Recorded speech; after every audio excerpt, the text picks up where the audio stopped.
Buen día, quiero compartir contigo el devocional de Esperanza y Vida. Hoy iniciamos este devocional con la lectura del libro de Hechos, capítulo 4, verso 13. Vamos a leerlo en palabra de Dios para todos. Dice la escritura: Pedro y Juan eran hombres sencillos y sin educación. Las autoridades se asombraron cuando vieron que ellos no tenían miedo de hablar. Entonces se dieron cuenta de que Pedro y Juan habían estado con Jesús. Hoy vamos a hablar de cuál es el propósito de buscar su presencia. El primer motivo es llevar a otros a Cristo. A menudo nos preguntamos por qué no puedo ganar a mis amigos para el Señor, o por qué mis familiares no muestran interés en conocer a Dios. Quizás la respuesta que vamos a ver a continuación no sea la más diplomática, no nos sintamos cómodos al escucharla, pero la razón por la que no estén interesados en tu Dios es porque no estás llevando lo suficiente de la presencia de Dios en tu vida. Cuando leemos el capítulo 4 de Hechos, la palabra nos dice que los que estaban escuchando a Pedro y a Juan reconocieron que ellos habían estado con Jesús. Este debe ser nuestro anhelo, que la gente que nos rodee reconozca que hemos estado con Dios. El Padre, el Hijo y el Espíritu Santo han estado allí presentes en nuestra vida.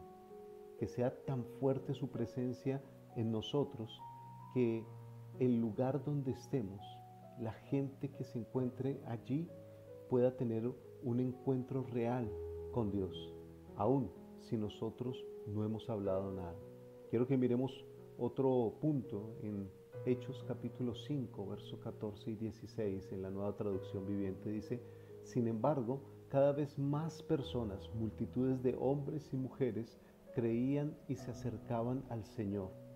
Como resultado del trabajo de los apóstoles, la gente sacaba a los enfermos a las calles en camas y camillas para que la sombra de Pedro cayera sobre algunos de ellos cuando él pasaba. Multitudes llegaban desde las aldeas que rodeaban a Jerusalén y llevaban a sus enfermos y a los que estaban poseídos por espíritus malignos, y todos eran sanados. Si nos preguntamos cuál sería el segundo propósito de buscar la presencia de Dios, es traer sanidad física y espiritual a otros. Esta sanidad que ocurrió por la sombra de los apóstoles, es necesario entenderla que no era la sombra de Pedro, sino la sombra de quien habitaba en la vida del apóstol. Se puede decir que esa sombra se refiere al área de influencia que tenemos en nuestra vida. Imagínate que todos tengamos esta llenura, esta presencia de Dios en nuestra vida. ¿Cuánto podríamos impactar en nuestro municipio, en nuestra ciudad, en nuestro barrio? Es tiempo que la sombra del Espíritu te cubra y a la vez tu sombra, llena de Él, impacte tu alrededor. El tercer motivo es traer libertad a los cautivos. Cuando leemos el libro de Marcos capítulo 5 verso 1 al 13, no lo vamos a leer por tiempo, pero allí en ese relato hay tanta presencia de Dios en Jesús que cuando Él puso su pie en la orilla de la playa, se inició una liberación del hombre gadareno que estaba endemoniado.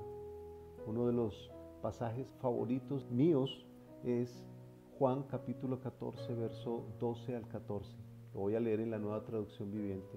Dice la Escritura: les digo la verdad, todo el que crea en mí hará las mismas obras que yo he hecho, y aún mayores, porque voy a estar con el Padre. Pueden pedir cualquier cosa en mi nombre, y yo la haré, para que el Hijo le dé la gloria al Padre. Es cierto, pídanme cualquier cosa en mi nombre, y yo la haré. Es el poder de Dios a través nuestro para la gloria del Padre. Y para esto hemos sido llamados, para ser llenos de su presencia, porque todo lo que Jesús hizo fue por el poder de Dios en su vida. Tú puedes hacer lo mismo que Jesús, porque es la promesa, pero tienes que vivir como Jesús para que la autoridad de su nombre, del nombre de Jesús, se haga real en ti. Jesús vivirá en la presencia del Padre. Acompáñame en esta oración y dile: Padre eterno, te doy gracias por tu palabra. Sé que tu palabra es verdad y me enseña y capacita para la obra del ministerio. Señor, hoy veo la importancia de ser lleno de tu presencia para que muchos te puedan conocer a través de tu obra en mí. Mi buen Dios, entiendo la necesidad que hay de llevar sanidad física y espiritual a quienes lo necesitan, además de llevar libertad a los cautivos.